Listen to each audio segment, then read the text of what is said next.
देखो, मेरे को एक बात अच्छे तरीके से पता है कि ये वाला चैप्टर आपको अच्छा नहीं लगता। मेरे को अच्छे तरीके से पता है कि ये वाला चैप्टर आपको अच्छा नहीं लगता, ठीक है। तो कोई भी मैं hi fi language, technical language कुछ यूज नहीं करूंगा। बिल्कुल सिंपल सिंपल सी बातों पे चलेंगे, बिल्कुल इजी फ्लो में चलेंगे, ठीक है। बस कहीं भी स्किप मत करना, पूरी वीडियो में बस मेरे साथ रहना, ठीक है। देखो, सबसे पहले चैप्टर स्टार्ट करने से पहले मैं आपसे क्वेश्चन पूछना चाहूंगा कि व्हाई एनर्जी इज नीडेड, ठीक है। Why energy is needed. मान लो मैं हूं, मान लो आप हो, हमें एनर्जी क्यों चाहिए, हमें एनर्जी क्यों चाहिए? तो इसका सिंपल सा आंसर है, फॉर एग्जांपल मैं ये वीडियो शूट कर रहा हूं, मैं ये वीडियो बना रहा हूं, ठीक है, और आप वीडियो देख रहे हो, साथ साथ में मान लो आप नोट डाउन कर ले हो, है ना, और आप नीट की तैयारी भी करोगे, और आप भाग भी सकते हो, आप दौड़ भी सकते हो, आप खेल भी सकते हो, आप कूद भी सकते हो। तो किसकी वजह से? किसकी वजह से? क्योंकि आपके पास क्या है? एनर्जी है। आपके पास एनर्जी है, इसीलिए आप सारे काम कर पाते हो, आपकी बॉडी सारे फंक्शन कर पाती है। सिंपल सी बात, ठीक है। तो इसीलिए हमें एनर्जी चाहिए, ठीक है। और हमें एनर्जी चाहिए तो सिंपल सी बात है, प्लांट्स को भी तो एनर्जी चाहिए, है ना। नॉर्मल फंक्शनिंग के लिए प्लांट्स को भी तो एनर्जी चाहिए। फंजाई होती है, उनको भी तो एनर्जी चाहिए। प्रोटिस्टा होते हैं, उनको भी तो एनर्जी चाहिए। मतलब सबको एनर्जी चाहिए, है ना। जिंदगी के लिए, जीने के लिए सबको एनर्जी चाहिए, ठीक है। अब यहां बात आती है कि ये एनर्जी आएगी कहां से? ये एनर्जी अब आएगी कहां से? एनर्जी सबको चाहिए, ये बात तो क्लियर होगी। अब ये एनर्जी आएगी कहां से? ठीक है, तो सिंपल सी बात है, एनर्जी का सिर्फ एक ही सोर्स होता है। वो क्या होता है? देखो, मैंने एक प्लांट बनाया, ये प्लांट की लीव है, ठीक है। ये मैंने एक प्लांट बना लिया, ये प्लांट की लीव है, ठीक है। और इधर से क्या आएगी? सनलाइट आएगी। ये अपना सन है, ठीक है। इधर से सनलाइट आएगी और इसकी पत्तियों पे पड़ेगी, इसकी पत्तियों पे पड़ेगी, ठीक है। तो एनर्जी का सिर्फ और सिर्फ क्या है? यही सोर्स है अपना, क्या है? सनलाइट है, ठीक है। सनलाइट यहां पाई, इसके पत्तियों पे पड़ी, पत्तियों में क्या है? अपने क्लोरोप्लास्ट है, क्लोरोप्लास्ट में थाइलाकोइड है, हम फोटोसिंथेसिस में कर चुके हैं। तो यहां पे अब क्या होगी? फोटोसिंथेसिस होगी। लीव्स में क्या हो रही है? फोटोसिंथेसिस हो रही है, फोटोसिंथेसिस हो रही है, ठीक है। अब फोटोसिंथेसिस से हमने क्या किया? देखो, सिंपल सी बात है, फोटोसिंथेसिस से हमने क्या किया? सनलाइट का यूज करके क्या बना लिया? फूड बना लिया, है ना। प्लांट ने क्या किया? लीव्स के अंदर सनलाइट का यूज करके क्या बना लिया? फूड बना लिया। इस चैप्टर को हम बोलते हैं क्या?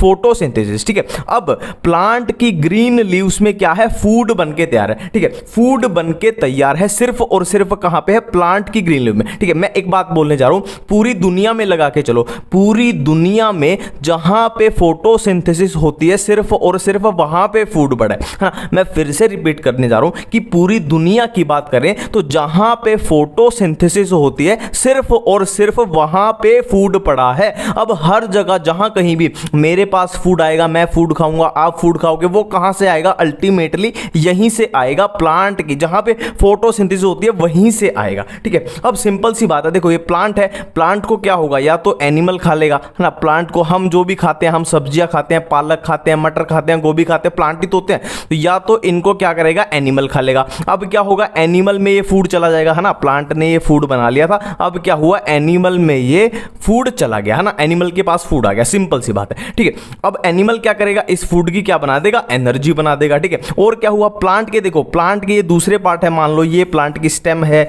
ये प्लांट की रूट है। अब रूट थोड़ी फोटोसिंथेसिस करेगी, अब स्टेम भी फोटोसिंथेसिस नहीं करेगी, है ना। फोटोसिंथेसिस तो सिर्फ क्या करेंगी? लीव्स करेंगी। तो ये जो प्लांट के दूसरे पार्ट हैं, ये ठीक बिल्कुल एनिमल्स के जैसे, ये ठीक बिल्कुल एनिमल्स के जैसे हैं। ये अपना खाना नहीं बना सकते, तो इनके पास भी फूड कहां से आएगा? इन लीव्स से क्या आएगा?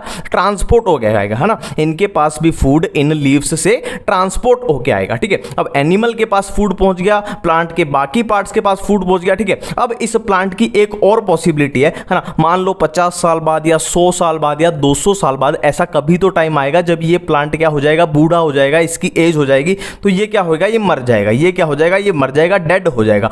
अब डेड जो डिकेइंग बायोमास बन जाएगा, उस पे कौन आएंगे? डीकंपोजर आएंगे। उस पे कौन आएंगे? डीकंपोजर आएंगे, ठीक है। अब जो ये फूड इसने बनाया था प्लांट ने, वो फूड इसमें गया डेड में, और फिर कहां गया? डीकंपोजर में गया। मतलब कहने की बात ये है कि अल्टीमेट सोर्स क्या है फूड का? ये फोटोसिंथेसिस है। अब फोटोसिंथेसिस से हर जगह फूड जा रहा है, फोटोसिंथेसिस से हर जगह फूड जा रहा है, ठीक है। अब मुद्दे की बात क्या है? फूड सबके पास पहुंच चुका है। मान लो मैंने मैंने फूड खा लिया, मैंने क्या है चिप्स खा लिए, मैंने कुछ भी खा लिया, बर्गर खा लिया, मैंने फूड खा लिया। अब फूड में क्या छुपी हुई है? एनर्जी छुपी हुई है। फूड में छुपी हुई है क्या? एनर्जी। हमें क्या करना है? उस एनर्जी को बाहर निकालना है, एनर्जी को बाहर निकालना है। एनर्जी को बाहर क्यों निकालना है? क्योंकि मेरे को काम करना है। अभी देखो मैं हाथ से स्केच से लिख रहा हूं तो मेरी एनर्जी वेस्ट हो रही है। तो ये एनर्जी कहां से आई? मेरे पास फूड से आई। हमें सिंपली क्या करना है? फूड से एनर्जी को निकालना है। अब फूड से एनर्जी निकलेगी कैसे? हम सिंपली क्या कर देंगे? फूड का ब्रेक डाउन कर देंगे। हम सिंपली फूड का क्या कर देंगे? ब्रेक डाउन कर देंगे, ठीक है। और ब्रेक डाउन कैसे करेंगे? फूड की ऑक्सीडेशन करके। यहां पे बहुत इंपॉर्टेंट है, 10 स्टार लगा लेना। हम फूड का ब्रेक डाउन करके एनर्जी निकाल लेंगे। और ब्रेक डाउन कैसे करेंगे? उस फूड की ऑक्सीडेशन करके, इस फूड की ऑक्सीडेशन करके, इसका ब्रेक डाउन करके इसमें से हम क्या करेंगे? एनर्जी निकाल लेंगे, एनर्जी निकाल लेंगे, ठीक है। अब ये सारी चीजें, फूड को हमने ब्रेक डाउन किया, ऑक्सीडेशन की, एनर्जी निकाली, ये सारी चीजें किसके अंदर हो रही है? ये सारी चीजें हो रही हैं एक सेल के अंदर। ये सारी चीजें हो रही हैं एक सेल के अंदर। तो इसी चीज को हम क्या बोल देते हैं? पूरा सेलुलर रेस्पिरेशन। इसी चीज को हम क्या बोल देते हैं? Cellular respiration. जो ये अपना पूरा चैप्टर है, ठीक है। इसको प्लांट रेस्पिरेशन मत याद रखो, इसको सिंपली चैप्टर का नाम ही ऐसे याद रखो। चैप्टर का नाम है सेलुलर रेस्पिरेशन। सेलुलर रेस्पिरेशन का मतलब क्या है? कि एक सेल के अंदर हम फूड का ब्रेक डाउन कर रहे हैं। और ब्रेक डाउन भी कैसे कर रहे हैं? फूड की ऑक्सीडेशन करके। किस लिए कर रहे हैं? ताकि उसमें से हम एनर्जी निकाल पाए और एनर्जी का हम आगे यूज कर पाए। ये सेल के अंदर हो रहा है, इसी को हम बोल रहे हैं सेलुलर रेस्पिरेशन। सेलुलर रेस्पिरेशन, बिल्कुल इतनी बातें क्लियर है, ठीक है। अब यहां पे देखो, जो ये हमने फूड यूज किया, ये क्या हो सकता है? ये एक कार्बोहाइड्रेट भी हो सकता है, ठीक है। ये जो हमने फूड यूज किया, फूड तो पता है ना क्या होता है? फूड तो ये एक कार्बोहाइड्रेट भी होता है। कार्बोहाइड्रेट में मेनली क्या होगा? ग्लूकोज ही अपने पास यूज होता है, ठीक है। ग्लूकोज ही है ना। देखो कार्बोहाइड्रेट होता है, और क्या हो सकता है? फैट हो सकता है, और क्या हो सकता है? ये प्रोटीन हो सकता है, और ये प्रोटीन हो सकता है, और क्या हो सकता है? ये एक ऑर्गेनिक एसिड हो सकता है, ठीक है। बट यहां पे एक पॉइंट एनसीईआरटी में लिखा हुआ है, इसको ध्यान में रखना है कि जनरली मैक्सिमम टाइम क्या होगा? ये फूड अपना कौन सा यूज होगा? कार्बोहाइड्रेट, यानी ग्लूकोज याद रखना, कार्बोहाइड्रेट होगा, है ना। मैक्सिमम टाइम जनरली यूजुअली अपना जो फूड होता है कौन सा यूज होता है? कार्बोहाइड्रेट यूज होता है इस प्रोसेस में, बिल्कुल ठीक है। और क्या क्या हो सकता है? कार्बोहाइड्रेट हो सकता है, फैट हो सकता है, प्रोटीन हो सकता है, ऑर्गेनिक एसिड भी हो सकते हैं, ठीक है। अब देखो यहां पे जो ये फूड है, अब इसको रिलेट करके देखो कि जो ये फूड है, यानी फूड मतलब कार्बोहाइड्रेट है या फैट है या प्रोटीन है, ऑर्गेनिक एसिड है, तो ये सब एक तरीके से सबस्ट्रेट की तरह यूज हो रहे हैं, ठीक है। ये सब एक तरीके से इस रिएक्शन में सबस्ट्रेट की तरह यूज हो रहे हैं। तो इन सब को क्या बोल देंगे? इन सब को क्या बोल देंगे हम? रेस्पिरेटरी सबस्ट्रेट, ठीक है। इन सब को हम क्या बोल देंगे? रेस्पिरेटरी सबस्ट्रेट, ठीक है। रेस्पिरेटरी सबस्ट्रेट कौन से? अपने फूड है। फूड में क्या क्या है? कार्बोहाइड्रेट है या फैट है, प्रोटीन है, ऑर्गेनिक एसिड है। और मैक्सिमम टाइम यूजुअली जनरली क्या है? कार्बोहाइड्रेट है ना, ग्लूकोज इसमें याद रखना है। अब देखो फॉर एग्जांपल मैंने बिस्किट खाए। अब बिस्किट में क्या था? ग्लूकोज था। बिस्किट में क्या था? ग्लूकोज था, जो अपना क्या है? फूड है, या बोलो रेस्पिरेटरी सबस्ट्रेट है, ठीक है। अब मुझे, मेरी सेल क्या करेंगी? इस फूड को, इस ग्लूकोज की ब्रेक डाउन करेंगी, और उस ब्रेक डाउन से क्या होगा? इसमें से एनर्जी निकलेगी, फिर मेरी बॉडी उस एनर्जी को यूज करेगी, सिंपल सी बात, ठीक है। अब इसमें क्या करना है? हमें ब्रेक डाउन करना है। और ब्रेक डाउन भी कैसे? मैंने बोला था ना, ब्रेक डाउन करेंगे किससे? करेंगे ऑक्सीडेशन करके, करके। इसका हमें करना है ब्रेक डाउन, इसका हमें करना है ब्रेक डाउन। ब्रेक डाउन मतलब इसको तोड़ना है, और तोड़ने को हम क्या बोलते हैं? लिसिस बोलते हैं। तोड़ने को हम क्या बोलते हैं? लिसिस बोलते हैं, ठीक है। अब हम तोड़ किसको रहे हैं? ग्लूकोज को बोल रहे हैं, है ना। हम तोड़ किसको रहे हैं? हम लिसिस किसकी कर रहे हैं? ग्लूकोज की कर रहे हैं। तो ये क्या हो जाएगी? ग्लाइकोलिसिस, ठीक है। देखो लिसिस मतलब तोड़ना, ब्रेक डाउन करना, और ब्रेक डाउन किसका कर रहे हैं? ग्लूकोज का, तो इसलिए होगी ग्लाइकोलिसिस, ठीक है। ग्लाइकोलिसिस, ठीक है। अब ग्लाइकोलिसिस, ग्लूकोज की जब हम लिसिस करेंगे तो क्या बन जाएगा हमारे पास? इधर हमारे पास बन जाएगा इधर पाइरुविक एसिड, हमारे पास इधर बन जाएगा क्या?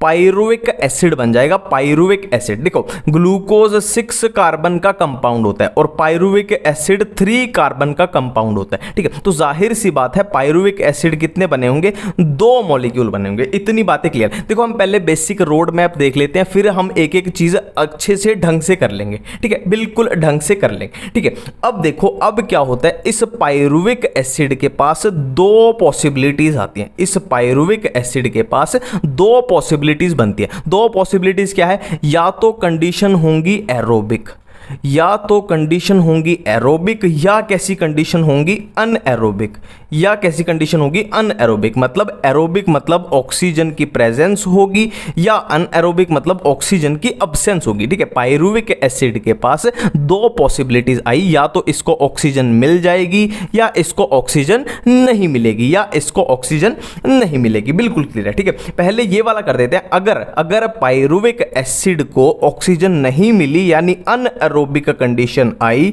तो क्या हो जाएगी, इसकी फर्मेंटेशन हो जाएगी। तो क्या हो जाएगी, इसकी फर्मेंटेशन हो जाएगी। देखो मैम, पहले बेसिक रोड मैप ले रहे हैं, फिर एक एक चीज को ढंग से कर लेंगे। पहले बेसिक रोड मैप की अपने को पूरा फंडा क्लियर हो जाए कि होता क्या है चैप्टर में। ठीक है, देखो पायरुविक एसिड को अगर अनएरोबिक कंडीशन मिली यानी ऑक्सीजन की अब्सेंस मिली तो क्या हो जाएगी, पायरुविक एसिड की फर्मेंटेशन हो जाएगी। फर्मेंटेशन, अब फर्मेंटेशन में भी क्या है, दो टाइप के प्रोडक्ट अपने पास बन सकते हैं।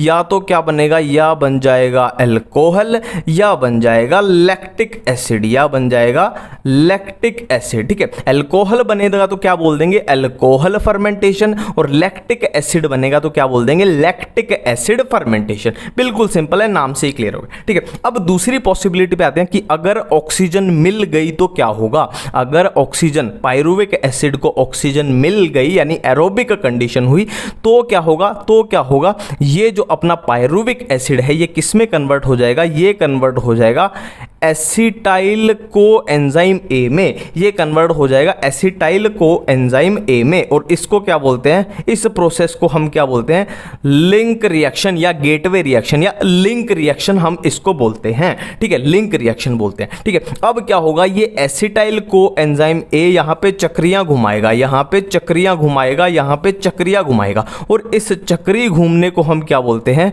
इस चक्री घूमने को हम बोलते हैं क्रेब साइकिल। इस चक्री घूमने को हम क्या बोलते हैं, क्रेब साइकिल। ठीक है, सारा ये सिस्टम क्यों हो रहा है, लिंक रिएक्शन क्यों हो रही है, क्रेब साइकिल, यहां चक्रियां क्यों घूम रही है, क्योंकि अपने को क्या बनाना है, एनर्जी बनानी है, एनर्जी बनानी है। ठीक है, ग्लाइकोलिसिस भी क्यों हुई, अपने को यहां एनर्जी निकलेगी। ठीक है, और वो कैसे कैसे निकलेगी, इसमें कैसे होता है, इसमें कैसे होता है, इसमें कैसे होता है, आगे जाके देख लेंगे। इतनी बातें बिल्कुल क्लियर है। ठीक है, अब मैं बहुत इंपॉर्टेंट बात करने जा रहा हूं, बहुत इंपॉर्टेंट बात। देखो ये जो चीज हुई ना, ये अपने पास ये जो चीज हुई, क्या हुई, ग्लाइकोलिसिस, जो ग्लूकोज से पायरुविक एसिड बना, ये कहां पे होती है, साइटोप्लाज्म में होती है।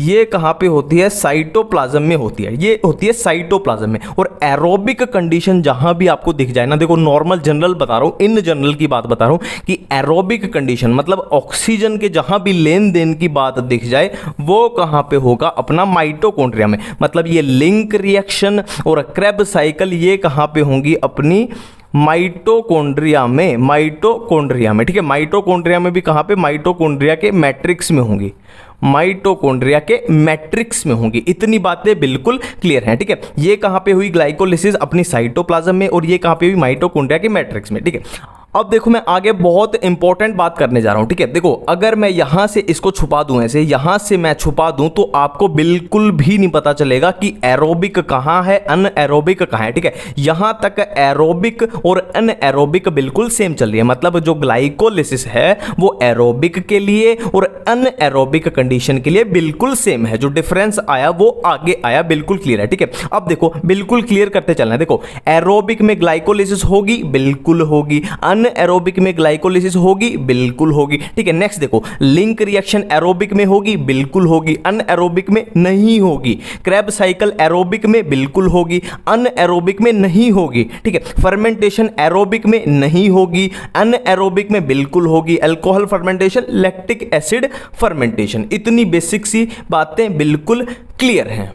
अब देखो यहां पे मैं आपकी एक और कंफ्यूजन क्लियर कर देता हूं। देखो हमें ग्लूकोज की क्या करनी थी, ब्रेकडाउन करनी थी। हमें ग्लूकोज की ब्रेकडाउन करनी थी, वो भी कैसे करनी थी, ऑक्सीडेशन करके। वो भी कैसे, ऑक्सीडेशन करके। मतलब हम ये क्या कर रहे हैं, ये ग्लूकोज की ऑक्सीडेशन कर रहे हैं, ये ग्लूकोज की ऑक्सीडेशन कर रहे हैं। ठीक है, तो ये ग्लूकोज से जो पायरुविक एसिड बना, ग्लूकोज से जो पायरुविक एसिड बना, ये क्या है, ये एक तरीके से पार्शियल ऑक्सीडेशन है। ऑक्सीडेशन तो है बट कैसी है, पार्शियल ऑक्सीडेशन ऑक्सीडेशन है, पार्शियल ऑक्सीडेशन। बट यहां पे क्या है, हमारे पास एरोबिक कंडीशन आ गई, मतलब हमारे पास भरपूर ऑक्सीजन आ चुकी है, भरपूर ऑक्सीजन आ गई। तो ये हमने क्या कर दी, ये लिंक रिएक्शन और क्रेब साइकिल, ये क्या कर दी, हमने क्या कर दी, कंप्लीट ऑक्सीडेशन, ये हमने कर दी कंप्लीट ऑक्सीडेशन, ठीक है। और एनएरोबिक में क्या है, अपने पास ऑक्सीजन अब्सेंट है, तो यहां पे क्या है, ये कंप्लीट ऑक्सीडेशन एनएरोबिक में नहीं हो पाई, ठीक है। देखो बिल्कुल क्लियर करते चलना है, चाहे एरोबिक हो चाहे एनएरोबिक हो, उसमें क्या है, पार्शियल ऑक्सीडेशन दोनों में होगी, मतलब पायरुविक एसिड बना, मतलब पार्शियल ऑक्सीडेशन जो है वो दोनों में हो चुके हैं। बट अगर क्वेश्चन आए कंप्लीट ऑक्सीडेशन, तो कंप्लीट ऑक्सीडेशन सिर्फ और सिर्फ एरोबिक कंडीशन में होगी, क्योंकि इसमें चाहिए क्या, बहुत सारी ऑक्सीजन, जो कहां पे मिलेगी, एरोबिक कंडीशन, ठीक है। जो क्या होती है कंप्लीट ऑक्सीडेशन में, अपना क्या आ जाता है, लिंक रिएक्शन आ जाती है, क्रेब साइकिल। मैं फिर से एक बार रिपीट कर रहा हूं, बहुत इंपॉर्टेंट है। पार्शियल ऑक्सीडेशन में अपना क्या आया, ग्लाइकोलिसिस आई, जो एरोबिक में भी है और एनएरोबिक में है, और कहां पे है, साइटोप्लाज्म के अंदर है, ठीक है। देखो साइटोप्लाज्म में बिल्कुल क्लियर कर देता हूं एक एक बात। देखो ये मान लो एक सेल है, और सेल के अंदर क्या होते हैं अपने सेल ऑर्गेनेली, मान लो ये राइबोसोम है, ये लाइसोसोम है, ये गोल्जी बॉडी है, जो भी है ना, अपने काम का क्या है, ये माइटोकॉन्ड्रिया है ना, सेल के अंदर ये अपना माइटोकॉन्ड्रिया, ये अपना माइटोकॉन्ड्रिया, ठीक है। जो ये ग्लाइकोलिसिस हो रही है वो कहां पे हो रही है, इस साइटोप्लाज्म के अंदर हो रही है, इस साइटोप्लाज्म के अंदर, ठीक है। और जो ये लिंक रिएक्शन और क्रेब साइकिल हो रही है वो कहां हो रही है, यहां पे माइटोकॉन्ड्रिया के अंदर हो रही है, यहां पे मैट्रिक्स पे। बिल्कुल एक एक बात क्लियर है, ठीक है। और अब बातें बिल्कुल क्लियर हो चुकी हैं आई थिंक, है ना। अब हमें आगे चलना चाहिए।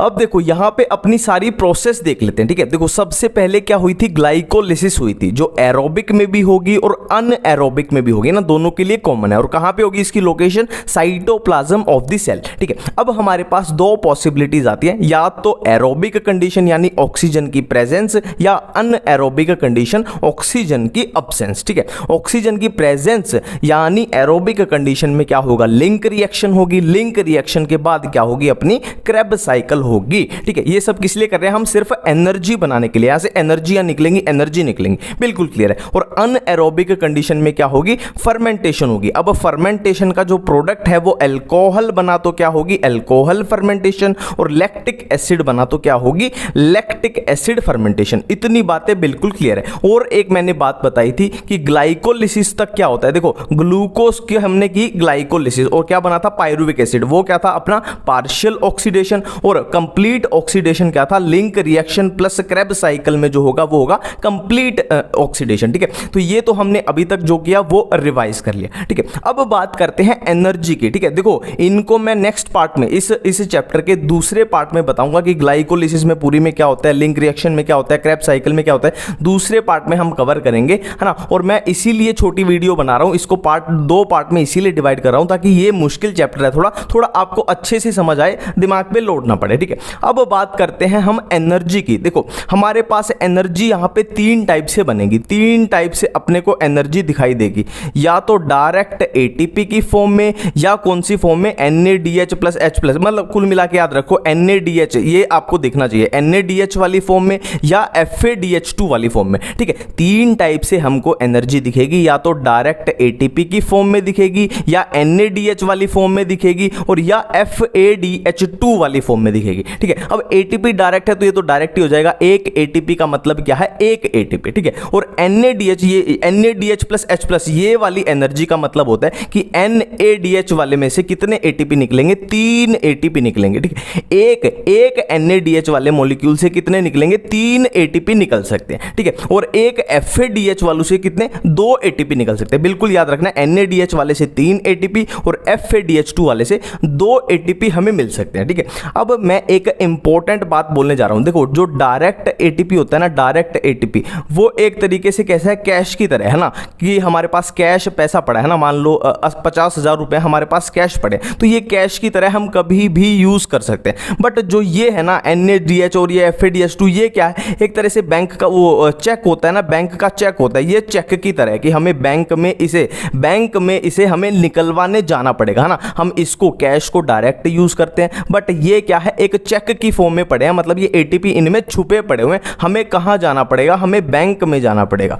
हमें इन पैसों को निकलवाने के लिए NADH FADH2 को इनको यूज करने के लिए बैंक में जाना पड़ेगा। और ये बैंक क्या होता है? Electron transport system. Electron transport system मतलब मैं एक लाइन बोलने जा रहा हूं कि बिना इलेक्ट्रॉन ट्रांसपोर्ट सिस्टम पे, है ना, मैं एक फिर से रिपीट करने जाऊं, बिना इलेक्ट्रॉन ट्रांसपोर्ट सिस्टम के NADH FADH2 ये सब क्या है? व्यर्थ है, बकवास है, खराब है, इनका कोई भी यूज नहीं है। ठीक है, मैं फिर से रिपीट करता हूं, बहुत इंपॉर्टेंट है। बिना इलेक्ट्रॉन ट्रांसपोर्ट सिस्टम के सिर्फ और सिर्फ डायरेक्ट ATP जो बने हैं हम सिर्फ वो यूज कर सकते हैं, है ना। क्यों? ये NADH वाली एनर्जी, FADH2 वाली एनर्जी बिल्कुल किसी काम की नहीं है, क्योंकि इनका यूज कहां होगा? इसी की वजह से होगा ना। हम जाके चेक को बैंक में निकलवाएंगे तभी तो पैसे मिलेंगे। इतनी बातें बिल्कुल क्लियर है। ठीक, देखो अब हम बात करने जा रहे हैं एक एक प्रोसेस की एनर्जी। ठीक है, किसमें कितनी एनर्जी बनी। ठीक है, अब यहां पे अपने पास दो कंफ्यूजन आएंगी, हमारे पास दो कंफ्यूजन आएगी। देखो हमें पता है फॉस्फोराइलेशन क्या होती है। फॉस्फोराइलेशन क्या होती है? एटीपी का बनना या एनर्जी का बनना बोल दो, ज्यादा सही रहेगा। ठीक है, फॉस्फोराइलेशन क्या होती है? एनर्जी का बनना। ठीक है, अब यहां हमारे पास दो टाइप की फॉस्फोराइलेशन आएगी। एक तो आएगी substrate level phosphorylation, substrate level phosphorylation, और दूसरी कौन सी आएगी? Oxidative phosphorylation. ठीक है, एक आई सबस्ट्रेट लेवल फॉस्फोराइलेशन और एक आई ऑक्सीडेटिव फॉस्फोराइलेशन। ये देखते हैं अब क्या होता है, ये देखते हैं अब क्या होता है। ठीक है, देखो सबसे पहले ग्लाइकोलिसिस में देखो कितने एटीपी बने, कितने यूज हुए। देखो माइनस का साइन क्या इंडिकेट कर रहा है? यूज हुए, और प्लस का साइन क्या इंडिकेट कर रहा है? कितने बने। ठीक है, तो ग्लाइकोलिसिस में क्या है? 2 एटीपी का यूज हुआ और 4 एटीपी की फॉर्मेशन हुई और 2 NADH वाले की फॉर्मेशन हुई। बिल्कुल क्लियर है। ठीक है, अब वो आपसे क्वेश्चन पूछ रहा है कि सबस्ट्रेट लेवल पे ग्लाइकोलिसिस में कितने एटीपी बने। तो सबस्ट्रेट लेवल का सीधा सीधा मतलब क्या है? हमें इलेक्ट्रॉन ट्रांसपोर्ट सिस्टम किसमें यूज होना था, है ना? ऑक्सीजन की प्रेजेंस यानी एरोबिक कंडीशन में यूज होना था ना, एरोबिक कंडीशन में। तो ऐसे सबस्ट्रेट लेवल वो आपसे पूछ रहा है, मतलब हमें ETS का यूज नहीं करना। और ऑक्सीडेटिव पूछ रहा है, मतलब वो हमें एरोबिक में भेजना चाह रहा है, एरोबिक में हमें आगे वो भेजना चाह रहा है ETS तक। यहां देखो क्रेब्स साइकिल के बाद यहां क्या आएगी? ETS आएगी, है ना। ऑक्सीडेटिव का मतलब है वो हमें इस रास्ते के थ्रू ETS तक पहुंचाना चाह रहा है एग्जामिनर। ठीक है, तो सबस्ट्रेट लेवल का जब पूछे तो ETS का यूज नहीं करेंगे, और ऑक्सीडेटिव का पूछे तो ETS का यूज क्या है? हम करेंगे। तो सबस्ट्रेट लेवल का देखो, इसमें अगर सबस्ट्रेट लेवल फॉस्फोराइलेशन पूछ ली जाए तो सबस्ट्रेट लेवल पे हमारे ETS का यूज नहीं होगा, मतलब जो NADH वाली एनर्जी है वो अपने लिए बिल्कुल खराब है, किसी काम की नहीं है। तो 2 यूज हुए और 4 बने, तो नेट कितने बन जाएंगे? 2 एटीपी बन जाएंगे। नेट कितने बन जाएंगे? सबस्ट्रेट लेवल पे 2 एटीपी बन जाएंगे। और ऑक्सीडेटिव पूछ ले, ऑक्सीडेटिव फॉस्फोराइलेशन, या ऐसे पूछ ले एरोबिक कंडीशन में पूछ ले, तो क्या होगा? देखो 2 यहां पे यूज हुए, 4 यहां पे बने, और 2 NADH में कितने हो जाएंगे? 1 NADH में होते हैं 3, तो 2 में हो जाएंगे 6, तो 6 + 4 10, और 2 यूज हो गए। नेट कितने बने? 8 एटीपी बने। नेट कितने बने? 8 एटीपी बन चुके हैं। ठीक है, सबस्ट्रेट लेवल और ऑक्सीडेटिव फॉस्फोराइलेशन बिल्कुल क्लियर है। ठीक है, अब यहां पे एक मजेदार बात है। मजेदार बात क्या है कि ये जो बन रहे हैं ये एरोबिक में भी बन रहे हैं और अनएरोबिक में भी बन रहे हैं। ठीक है, ये बहुत मजेदार बात है। ग्लाइकोलिसिस एरोबिक में भी होती है, अनएरोबिक में भी होती है। कि ग्लाइकोलिसिस जो है हमने बात की थी कि एरोबिक में भी होती है और अनएरोबिक में भी होती है। ठीक है, ग्लाइकोलिसिस एरोबिक में भी होती है और अनएरोबिक में भी होता है। ठीक है, अब आपसे पूछ ले कि ग्लाइकोलिसिस के थ्रू एरोबिक में मैक्सिमम कितने एटीपी हम बना सकते हैं, तो मैक्सिमम कितने? 8 एटीपी बना सकते हैं। ठीक है, और अनएरोबिक में अब याद करो ये है ऑक्सीडेटिव। ऑक्सीडेटिव मतलब हमें यहां भेजना चाह रहा है इलेक्ट्रॉन ट्रांसपोर्ट सिस्टम का अनएरोबिक कंडीशन में कोई भी काम नहीं है। तो अनएरोबिक का क्वेश्चन पूछे तो अपने पास कितने बनेंगे? टोटल कितने बनेंगे? 2 एटीपी बनेंगे। अब नेक्स्ट आ जाते हैं लिंक रिएक्शन में। ठीक है, तो लिंक रिएक्शन में क्या बोलते हैं? 2 NADH + H+, है ना, 2 NADH वाले बनते हैं, सिंपल सी बात है। और एक NADH में कितनी एनर्जी होती है? 3 एटीपी, तो 2 में कितनी हो जाएगी? ये अपने पास 6 एटीपी के इक्वल हो जाएगा, ये 6 एटीपी के इक्वल। फिर से वही क्वेश्चन अगर सबस्ट्रेट लेवल पे पूछे, सबस्ट्रेट लेवल पे मतलब सिर्फ और सिर्फ एटीपी बताने, तो सबस्ट्रेट लेवल पे यहाँ पे डायरेक्ट एटीपी एक भी नहीं बन रहा, सबस्ट्रेट लेवल पे हो जाएगा 0। और ऑक्सीडेटिव फॉस्फोराइलेशन पूछे तो कितने हो हो जाएंगे अपने पास 6 एटीपी हो जाएंगे, 6 एटीपी। नेक्स्ट है क्रैब साइकिल। देखो क्रैब साइकिल में हमें 2 साइकिल घुमानी पड़ती हैं। क्यों घुमानी पड़ती हैं वो आगे जाके देखेंगे। हम यहाँ पे 2 साइकिल की बात कर रहे हैं, 2 बार हमें घुमानी पड़ती है, ठीक है। तो इसमें क्या क्या बनता है, +2 यानी 2 एटीपी की फॉर्मेशन, 2 डायरेक्ट एटीपी बने, 2 FADH2 बने और 6 NADH वाली एनर्जी बनी। बिल्कुल इतनी बातें क्लियर है, ठीक है। अब फिर से अपने से वो क्वेश्चन पूछ रहा है कि सबस्ट्रेट लेवल पे क्रैब साइकिल की 2 साइकिल हम घुमाते हैं, 2 साइकिल की बात कर रहे हैं, ठीक है। सबस्ट्रेट लेवल पे क्रैब साइकिल में कितने एटीपी बने, तो अपना आंसर क्या होगा, 2 एटीपी बने सबस्ट्रेट लेवल पे, ये सबस्ट्रेट लेवल पे, ठीक है। और दूसरा क्वेश्चन हमसे पूछे एरोबिक कंडीशन में, या बोले कि ऑक्सीडेटिव मतलब सिंपल सी बात है ना, ऑक्सीजन मतलब एरोबिक कंडीशन, ऑक्सीडेटिव फॉस्फोराइलेशन में कितने बने। देखो 2 तो ये डायरेक्ट हो गए, और FADH2, एक FADH2 कितने देता है, 2 देता है, तो 2 कितने देंगे, 4 देंगे। और 6 NADH वाले हैं, एक NADH वाला कितने देता है, 3 देता है, तो 6 कितने देंगे, 6 कितने देंगे, 18 देंगे। तो ये टोटल अपने पास कितने आ जाएंगे, 18 + 4 + 2 कितने हो गए, ये अपने पास 24 हो गए, 24, ठीक है। अब काउंट करके देखो, अगर एरोबिक की बात करें तो 24 अपने पास ये हो गए, 6 ये हो गए, मतलब 30 और 30 और यहां कितने हो जाएंगे, टोटल 8 ये हो जाएंगे। तो एरोबिक में टोटल कितने बनते हैं अपने पास, 38 एटीपी है ना। ETS का यूज करके अपने पास टोटल कितने बने, 38 एटीपी अपने पास गेन हो सकते हैं। बिल्कुल इतनी बातें क्लियर है। अब वो 36 वाला होता है ना, जो 36 और 38 वो शटल सिस्टम में होता है, कि शटल सिस्टम में वो 2 उसके खा जाता है, ठीक है। पर यहां पे उसमें कंफ्यूज आप मत हो, ठीक है। और इधर अगर ये एरोबिक का तो अपना क्लियर है, और इधर अनएरोबिक में बात करें, मतलब फर्मेंटेशन में बात करें, तो चाहे अल्कोहल फर्मेंटेशन हो, चाहे लैक्टिक एसिड फर्मेंटेशन हो, इसमें क्या होता है, 2 NADH का यूज होता है, 2 NADH + H+, इसका 2 NADH का यहां पे यूज होता है, ठीक है। अब देखो सिंपल सी बात है, अगर टोटल अब अनएरोबिक की बात करें, तो 2 NADH यहां यूज हो गए, 2 यहां पे बने थे, है ना। ग्लाइकोलिसिस में बेचारे ने 2 बनाए थे और यहां पे बेचारे के यूज हो गए, मतलब ये कैंसिल हो गए, इसका इससे कैंसिल हो गए, जो यहां बनाए वो यहां पे यूज हो चुके हैं। तो नेट गेन कितना, नेट गेन अनएरोबिक के पास कितना बना, देखो ये 4 बने थे, 4 में से 2 यूज हो गए, तो नेट गेन अनएरोबिक के पास बना सिर्फ और सिर्फ 2 एटीपी का। अनएरोबिक के पास नेट गेन है सिर्फ और सिर्फ 2 एटीपी का, और इसके पास एरोबिक के पास कितना है, 38 एटीपी का गेन है।